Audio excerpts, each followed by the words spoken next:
ખેડૂત મિત્રો, સ્વાગત છે તમારું ફરી એકવાર અમારા નવા વિડીયોમાં. હવે આ વિડીયોની અંદર આપણે છે તે સામાન્ય રીતે બે મુદ્દાઓની ચર્ચા કરવાના છે કે જે કાંઈ શિયાળુ પાકના વાવેતરમાં જે ખેડૂત મિત્રોએ ચણા અને રાઈ જેવા જે કાંઈ શિયાળુ પાકોનું વાવેતર કરેલું છે તેમના માટેની જે કાંઈ ટેકાના ભાવે રજિસ્ટ્રેશનની પ્રક્રિયાની છે કાંઈ તારીખ છે તે આવી ગઈ છે. ખેડૂત મિત્રો છે તે હવે આ તારીખથી છે તે સામાન્ય રીતે રજિસ્ટ્રેશન છે તે પોતાના ગામના જે કાંઈ ઈ સમૃદ્ધિ પોર્ટલ હોય છે ત્યાંથી કરી શકે છે. આ સાથે જ કયા ભાવે છે તે સરકાર દ્વારા છે તે ટેકાના ભાવે ખરીદી કરવામાં આવશે તે માટેની ચણા અને રાઈ માટેના ટેકાના ભાવની એક જાહેરાત છે તે ખેડૂત મિત્રો માટે છે ગુજરાત સરકાર દ્વારા કરવામાં આવી છે.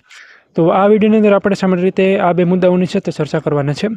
વિડીયો શરૂ કરતાં પહેલાં સામાન્ય રીતે જો ખેડૂત મિત્રો ચેનલમાં હજી નવા હોય ચેનલને સબસ્ક્રાઈબ ન કરી હોય ચેનલને સબસ્ક્રાઈબ કરવાનું, વિડીયોને લાઇક કરી બીજા ખેડૂત મિત્રોને પણ શેર કરવાનું ના ભૂલતા.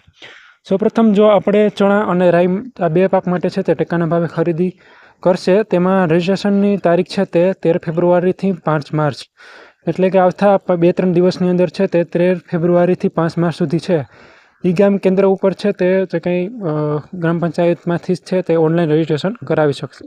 રાઈ અને ચણા બંને પાકો માટે છે તે રજિસ્ટ્રેશન કરાવી શકો છો.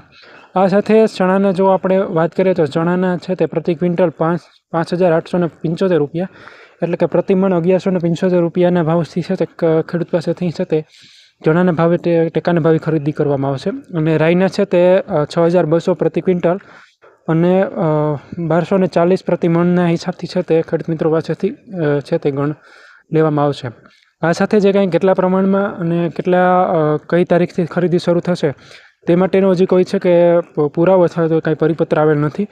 આ પરિપત્ર જ્યારે પણ આવશે ત્યારે ખેડૂત મિત્રો માટે હું વિડીયો માધ્યમથી છે તે જાણકારી આપીશ. તેથી ચેનલને સબસ્ક્રાઈબ કરવાનું ના ભૂલતા, જેથી આવી જ કે માહિતી છે તે મળી રહે. અને વિડીયો જો પસંદ આવી હોય તો વિડીયોને લાઇક કરી બીજા ખેડૂત મિત્રોને શેર કરવાનું પણ ના ભૂલતા. આભાર.